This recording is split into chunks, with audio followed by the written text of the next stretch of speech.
Why are we still vulnerable to a pandemic? Not just this pandemic, but any pandemic. There's an imbalance in how we protect ourselves.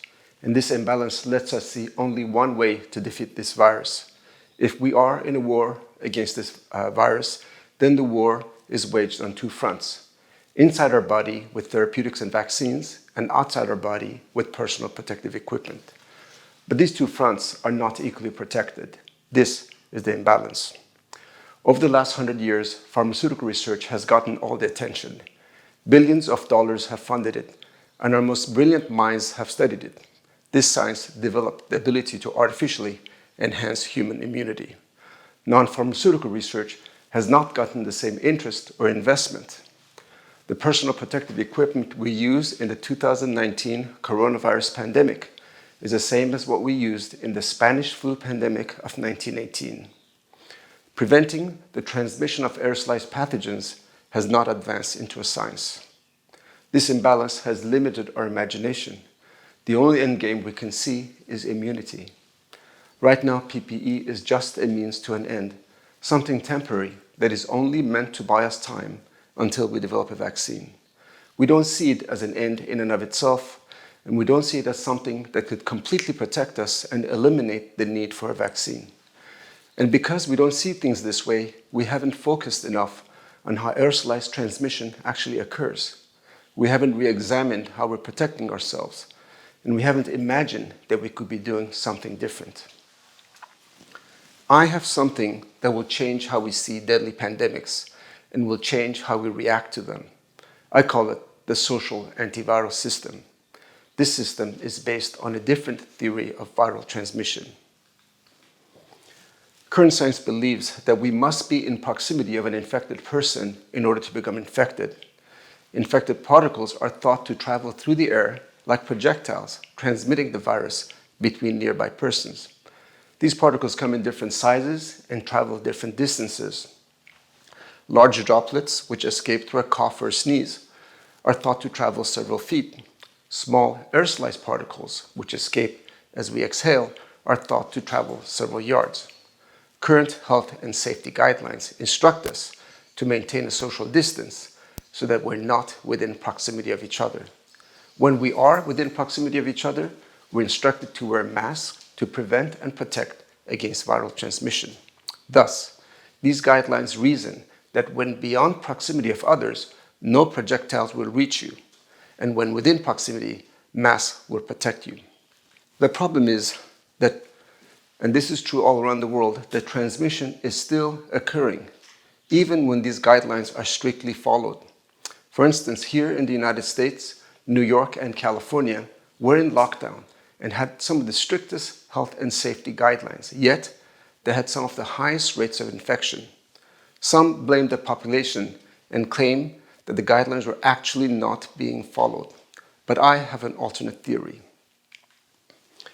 We may be incorrect in how aerosolized viral particles actually behave. They may not only be traveling like projectiles, but they may also float and remain suspended in the air for extended periods of time. If particles behave this way, then we need not be within proximity of another infected person to become infected. Infection could occur without proximity. We have seen infection without proximity occur with measles, Ebola, smallpox, and the influenza virus. In these studies, infectious particles somehow managed to spread between isolation rooms without direct contact in a laboratory setting. In these studies, infection occurred without any proximity to the source. If this theory is correct, then we need to re-examine the ways we protect ourselves. And this is especially the case if viral suspension times could be enhanced either naturally through mutation or artificially through gain-of-function manipulation.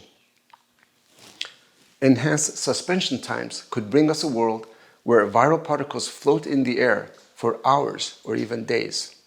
This would turn buildings, and not just people, into deadly infection-producing vectors. This is particularly true for buildings and public transit systems with central air and ambient airflow. Our current non-pharmaceutical protection methods include hand washing, surface disinfectant, and personal protective equipment. Hand washing is only effective at preventing self-contamination from the infected surfaces.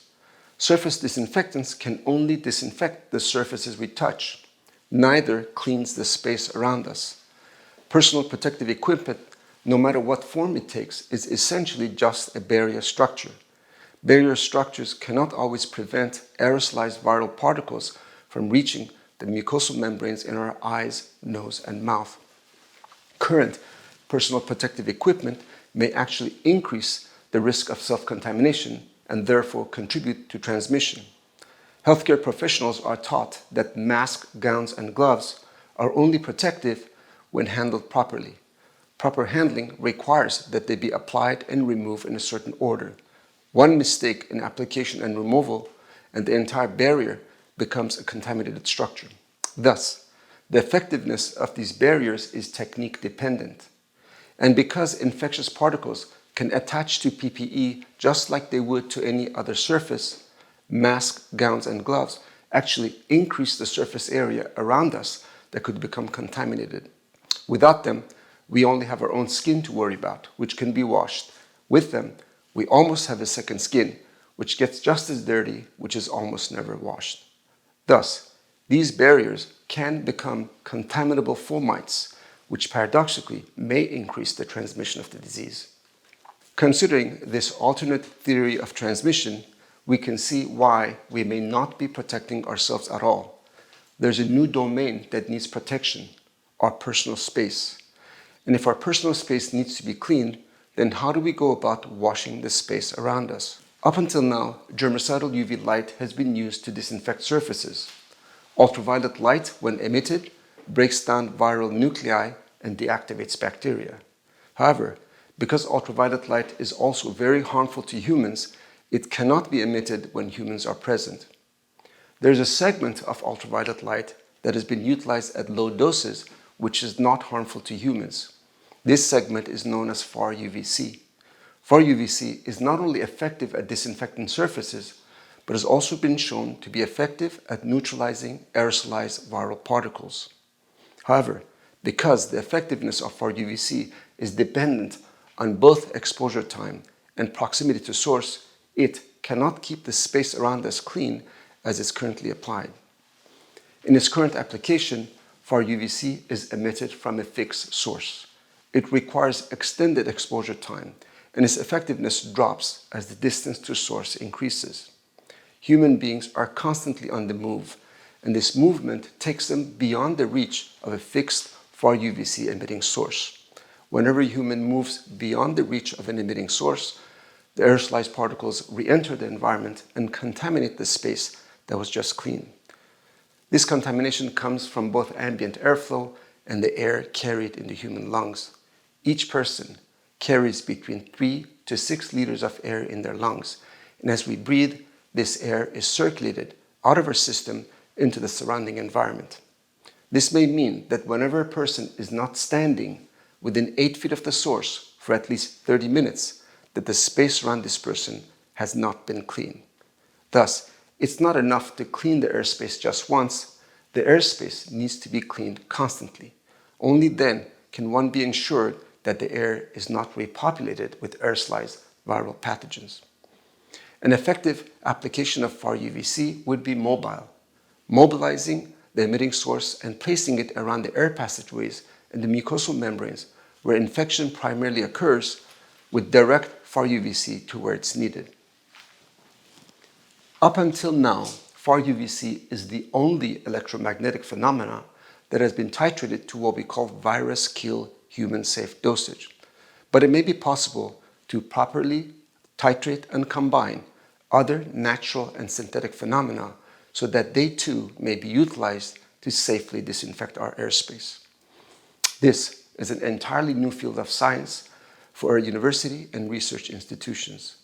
Proper research and development can help us match biological threats with what I call reverse agents.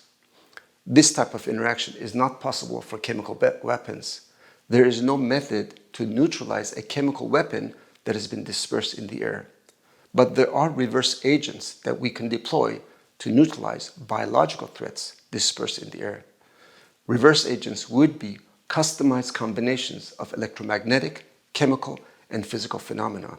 These agents, when matched and deployed correctly, would become a force field to protect our personal space. I call this force field our mandrella of protection. And if we deploy these agents as part of a larger framework, we have the ability to protect ourselves in ways we have not imagined before. At the ground level, each individual would be equipped with a personal and mobile energy-emitting beacon. This beacon would emit the chosen agent, creating a mandrella of protection that would surround that person.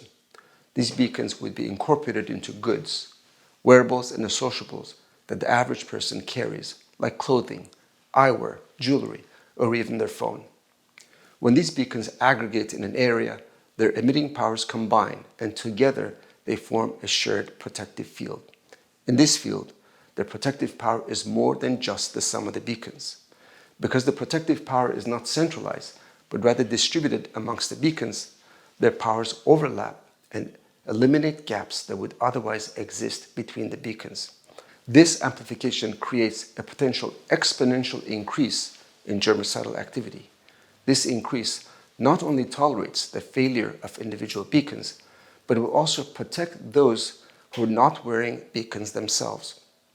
I've called this aggregation and overlap of the beacons as the distributed disinfection field. Additionally, each beacon could sense and gather data about ambient pathogens. This will allow each beacon to tune a germicidal response necessary for a particular threat. Data from the entire field could be measured by venue to configure a response best suited for the size and activity of the venue's patrons. Constant communication between the beacons and the venue operator would increase accuracy and provide redundancy.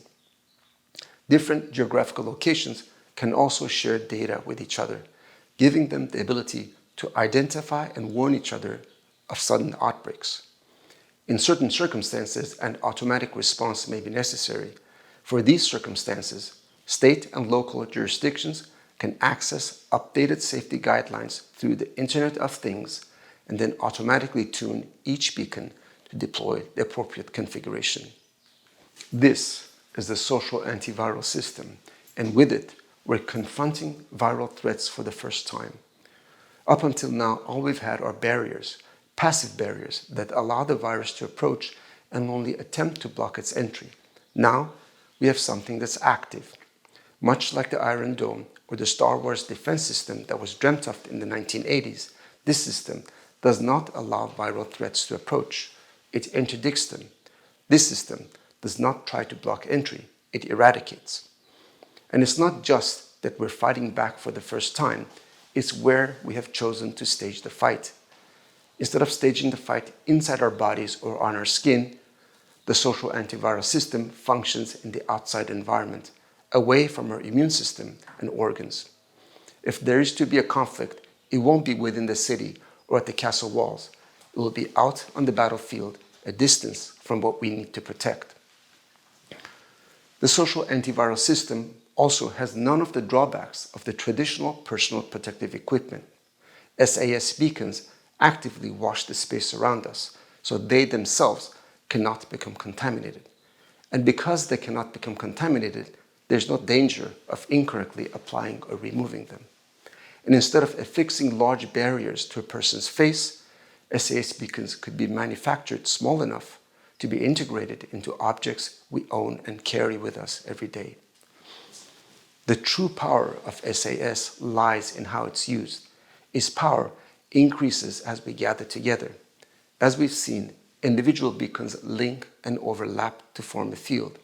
The greater the number and the closer they are together, the denser the field of protection. This system finds strength in our numbers. It calls for social undistancing. We should have been doing this a long time ago. There were hints, and all we had to do is look to nature. Animals gather together when threatened. Birds become a flock, fish become a school, and zebras become a herd. And when we look at our own nature, our human nature, how do we respond when we're threatened? We also gather. We desire to be with our friends, our family, and our community. We desire to be together, and we feel stronger when we are. Some may say that this is only psychological. Others will say that these desires must be put away at a time like this. But I say that our social nature is not just a desire, it's a function of our survival instincts, and we should listen to these instincts. We have ignored them with social distancing and shelter-in-place orders. These practices have shut us off from each other. And when we ignore our survival instincts, we weaken our will to survive. The social antiviral system strengthens our will to survive. To understand this system, it's best to imagine it in action. Imagine we have a user, John. John chooses to make his trusted cowboy hat into his beacon, and the process could be quite easy. With the addition of a few simple components, John's hat could become part of the social antiviral system. The next step for John is to select the agent that this beacon will emit. In this presentation, we focus on FAR UVC because it's an agent that has already been titrated to a virus-kill, human-safe dosage. But there are any number of other agents that John could use. He could use any of these, either alone or in combination. Next, John's hat needs to be retrofitted with the following components: germicidal FAR UVC light bulbs to emit the substance, a miniaturized central processing unit to control the release and intensity of the substance, a wireless communication device to communicate with the other beacons and geolocation infrastructure, a battery for power supply, a set of circuits and wiring to connect all the components, and sensors to measure the viral nuclei count in the ambient air. Our user John has set up his trusty cowboy hat as his beacon. Now, this beacon will accompany him as he moves through several different environments. John begins his day, as he always does, getting breakfast at his local diner. This diner is located in his hometown of Sioux Falls, South Dakota. There have been few infections in the state, and in this diner, there are only a few loyal patrons present. For this reason, John feels safe and sets his beacon to an intensity level of 2 out of 10. John's airspace is protected while he has his breakfast. John has plans to visit his friends in Texas, so he heads to the airport. At the airport, there are many people at the terminal. Thankfully, these people each have their own beacon, and these beacons are each emitting their own mandrolas of protection.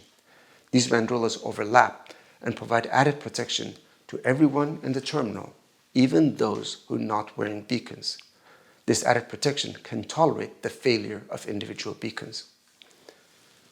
As John boards his plane, he starts to feel uncomfortable for the first time. His plane is a small, constrained environment, the seats are cramped together, and he knows that the central air system could recirculate the viral particles.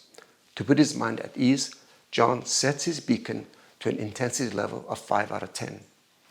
John's mandrola of protection is generating a bit more protective force during his flight. John's first night in Texas, he meets up with his friends and heads to a concert at a large venue. John is having a ball, there's good music and cold beer. And while John is enjoying himself, the sensors in his beacon are monitoring the viral count in the ambient air. The other beacons in the venue are doing the same. The venue may have also installed sensors in its infrastructure, like the walls and the ceilings, and they may be monitoring this data as well. These streams of data are all read in real time by the venue operator. So when suddenly there's a spike in the viral count, the venue operator is instantly able to access John's beacon and all the other individual beacons and tune up the intensity to a specific configuration appropriate for that level of threat. In this instance, the venue may tune John's beacon to an intensity level of 7 out of 10. John would also be happy to know that the venue has installed state-of-the-art technology that wirelessly transmits power to remotely charge his beacon. This would ensure that John will not lose protection because his beacon suddenly loses power. The next morning, John and his friends decide to road trip it from Dallas to Austin. Unbeknownst to them, Austin is experiencing an outbreak. Thankfully, the Internet of Things gives Johns Beacon the ability to instantly access Austin City's local health and safety guidelines. This access ensures that his beacon is automatically tuned to a pre-configured intensity level to protect him before he arrives. If this outbreak is particularly virulent, John's beacon may be set to an intensity level of 10 out of 10. This tuning happens as soon as he crosses county lines. Geolocation features, like cell towers and satellites, make this automatic access and tuning possible. So, what will the future look like? We get to decide. We can't control what happens, but we can control how we respond, and our response will shape the future. The World Health Organization has publicly stated that this pandemic could continue despite vaccines and could be worse in 2021 than 2020. But let's be optimistic and say things died down. How likely is it that we get hit again? There are 1.5 million strains of virus known to infect mammals and birds. Half of these are believed capable of making the jump from animal to man. And in addition to what exists in nature, there is what man can create. Scientists are now able to use experimental methods to produce gain of a desired function in a virus. These methods have generated viruses with properties that do not exist in nature. These methods are capable of artificially manipulating viral transmissibility, pathogenicity, virulence, and replication efficiency. The H1N1 influenza A virus was a non-airborne transmissible strain as it existed in nature, but artificial manipulation produced a strain that became airborne transmissible among ferrets. Whether by nature or design, whether accidental or intentional, the next virus could be drastically more deadly than what we currently face today. Even so, I say we have control, because for the first time, we have a choice in how we respond. We can choose to continue what we've been doing, respond to a novel pathogen by studying it, discerning its weakness, developing a vaccine, and then attempting to immunize the population, shutting down life until this process is complete, and then repeating the process over again when the virus mutates or when the next deadly pandemic begins. Or we can do something besides matching a single threat with a single virus. We can choose to pursue something besides immunity. We can choose to pursue invulnerability. The social antiviral system is a solution for this and any future viral pathogen, because it's not tailor-made to neutralize a specific viral strain.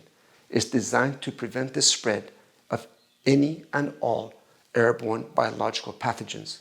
This will make us invulnerable to aerosolized transmission. An invulnerable population does not need to be sheltered, isolated, or protected, because it protects itself as it interacts with itself, just as one hand washes the other. So, what will happen the next time we're faced with a biological threat? If we develop the social antiviral system, the next pandemic will never come to be. It will never happen. Millions of lives will not be lost. Businesses, schools, and the hospitality industry will not shut down. This is the way back. Thank you.